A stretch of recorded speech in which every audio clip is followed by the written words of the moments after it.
Hello, and welcome to the presentation of our paper Chebyshev's method on projective fluids. My name is Alex, and in the next 15 minutes I will show you how we used a long-known semi-iterative approach for solving linear systems to accelerate fluid simulations in projective dynamics. Previously, the method has been successfully tested for relatively linear constraints in projective dynamics.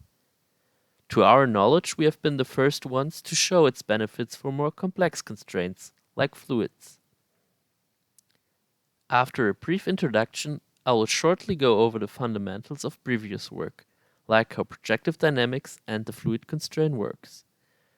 Then I will outline the general idea of Chebyshev's method and how we implemented it in our work.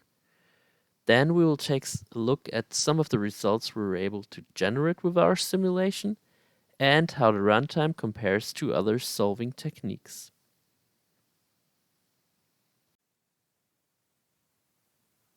In computer graphics, physical simulations, in a plausible way, have been an important research topic in the last decades. Classical simulation methods from computational physics offer a high accuracy, but they are usually too bad in performance for many tasks in computer graphics. Therefore, new methods trading accuracy for performance have been invented, specially tailored for computer graphics applications. Constraint-based simulation techniques, like position-based dynamics, are a very promising computer graphics method. With constraints, a broad variety of objects can be simulated, like rigid bodies, soft bodies, clothes, and fluids. Even their interaction can be simulated. Projective dynamics is a rather new constraint-based technique. It bridges the gap between reliable and fast position-based dynamics and the physically correct methods from computational physics. In projective dynamics, constraints are directly derived from deformation energies from continuum physics. Since this is a very promising method, many further research has been done to improve these simulations. Chebyshev's semi-iterative approach borrows concepts from linear algebra to efficiently solve the nonlinear system in projective dynamics. I will show you how we incorporated this method to accelerate fluid simulations in projective dynamics. But first off, I will briefly go over the basics of projective dynamics and the fluid constraint.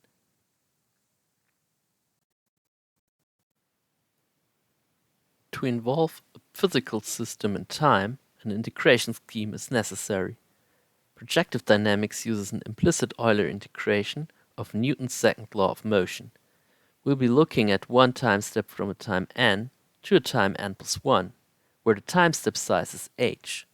The positions in time n plus 1 are equal to the positions in time n plus h times the velocities in time n plus 1. The velocities in time n plus 1 are equal to the velocities from the previous time step plus h times the inverted mass matrix times the position-dependent forces acting on the system. Putting these two equations together, the search for the unknown xn plus 1 can be converted into an optimization problem.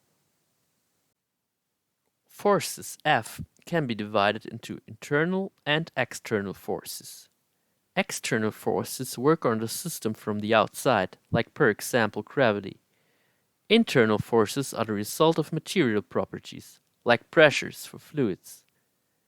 One of the main concepts of projective dynamics is to express these internal forces by scalar energy potentials that are expressed by constraints. To solve a system with high polynomial energy potentials for unknown positions is very expensive. Therefore, the key idea behind projective dynamics is to decouple the satisfaction of local energy potentials, or constraints, by the introduction of auxiliary variables p. Each constraint can be solved independently on its own constraint manifold where the positions x are fixed. This step is called local solve or constraint projection. In a second step, the best compromise between all projections is found. This step is called global solve. Since decoupling the energy potentials with auxiliary variables p from the positions, x is now quadratic in all terms. Therefore, the global solve is equivalent to the solve of a linear system with fixed variables p. For simulating fluids with a constraint-based method, like projective dynamics, the most common way is to use a density constraint. The goal of this constraint is to enforce a state of constant density ρ 0. Physically speaking, the internal forces that lead to this equilibrium are the results of pressure differences. Local densities can be calculated by the smooth particle hydrodynamics density estimator, where m with the index k is the mass of the kth particle and capital K is a kernel function. A kernel function can be understood as a sort of weighting function for neighboring particles depending on their distance from the kth particle. For our purposes, we use the cubic B-spline kernel. The goal is to find position corrections delta x that satisfy this density constraint. In general, Chebyshev's method is a semi-iterative approach to solve a linear system, like matrix A times vector x equals B. This is equivalent to the global solve in projective dynamics. The key idea behind this method is to obtain better results by blending in the results of previous iterations. Let's call the result in the kth iteration x-k. Let's assume this is the result of the convex combination of previous iterations xi. The goal is to find these blending coefficients nu ik.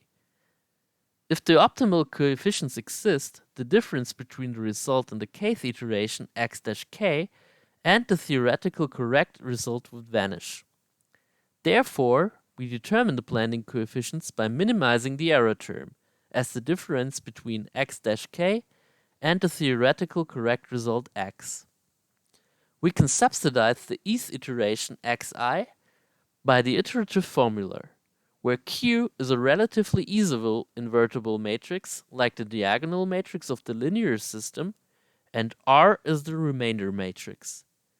Furthermore, we can express this by the error in the k-1th iteration. Doing this k times, we end up with a polynomial expression in relation to the initial error. Such a polynomial matrix can be minimized by minimizing the analog polynomial function for the scalar eigenvalues of the matrix.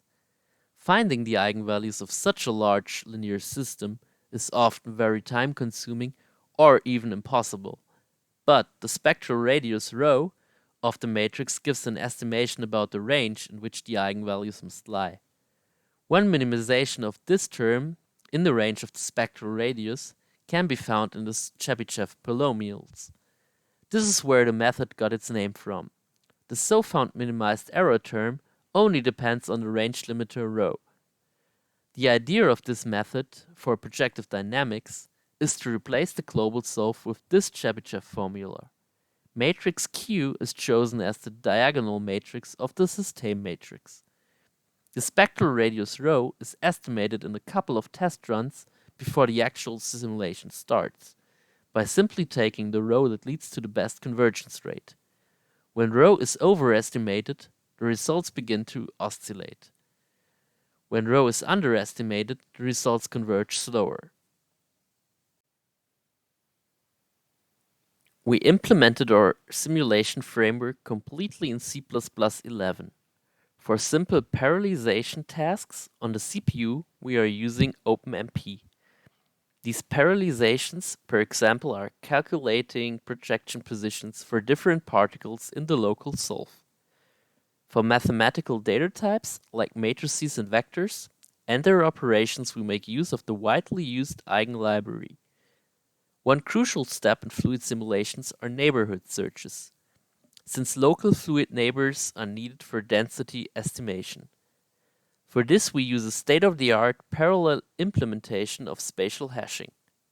Collisions with rigid bodies and boundaries are done by ghost particles which are sampled on the surfaces of the objects. Furthermore, we restrict our time step by the CFL condition. Now, I will demonstrate how we perform one time step from a time n towards a time n plus 1 with this pseudocode. We start by guessing the positions of each particle at a time n+1 according to current positions and velocities. Then we perform a number of local global solve iterations. In the local solve, positions are projected to auxiliary variables p to satisfy the constraints. In our case, for each particle, the positions of its neighbors are moved to achieve a constant density in the fluid. After this, the best compromise between all auxiliary positions is found by solving the resulting linear system. We take the positions from this linear solve and combine them with results from previous iterations to achieve faster convergence. After these iterations, positions are finally updated and new velocities are calculated. Now, I will present the results of our research.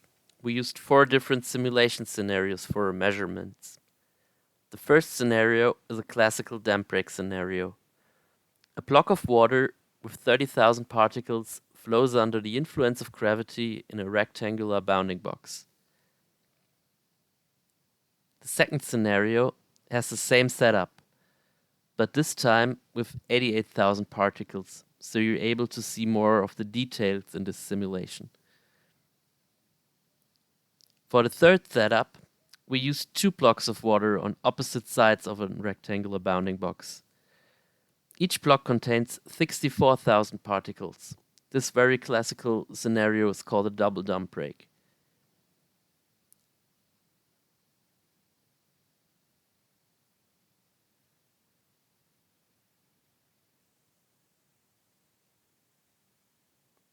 In the last scenario, we have a squirrel as our complex collision object and 2 blocks of water in the opposite sides of corners of the squared bounding box. Each block of water has 149,000 particles. What we did in these 4 scenarios is we took the average runtime for one simulation time step for the differing solving techniques for the global solve. Since the convergence behavior of all these methods is different, we thought about a common criteria to stop the iteration, so we'll be able to generate comparable results. The iteration is stopped when the maximum of all the Euclidean distances between 2 corresponding particle pairs in the current and the previous iteration is shorter than a fixed threshold. All the results you will see in the next slide are calculated by us on a MacBook Pro with an Intel Core i7 4980 HQ with 4 cores and 8 threads, clocked at a speed of 2.8 GHz and 16 GB of RAM. As you can see here, we compared 4 different solving techniques for the global solve. The matrix-free conjugate gradient as proposed in the Project Fluid paper, a classic direct solving technique called LDLT, which is a Cholesky decomposition variation. For this method, we used Eigen's symplectical LDLT with sparse matrices. The third technique is a standard Jacobi iterative method. And finally, the last method is our Chebyshev semi-iterative method. For the iterative methods, Jacobi and conjugate gradient, we examined 2 cases. First, timing results where only one global solve iteration is performed in each local global iteration. And second, global solve iterations until convergence is reached in the global solve. You notice that the conjugate gradient method with only one iteration usually performs the best, but it will lead to artifacts, as you can see in this picture. The bold results in the table, therefore, are the fastest ones without any artifacts. As you can see, the Chebyshev approach accelerates this simulation, especially when particle numbers increase, while it's still competitive for smaller numbers. Our results reduce solving times between 41 and 52% compared to the conjugate gradient method until convergence, which was proposed for the Project Fluid paper. That's all from my side. I hope you enjoyed the presentation. Thanks for all the attention. Finally, I will show you a rendered version of our 4th simulation scenario. Rendering has been done in Blender and mesh generation in Houdini.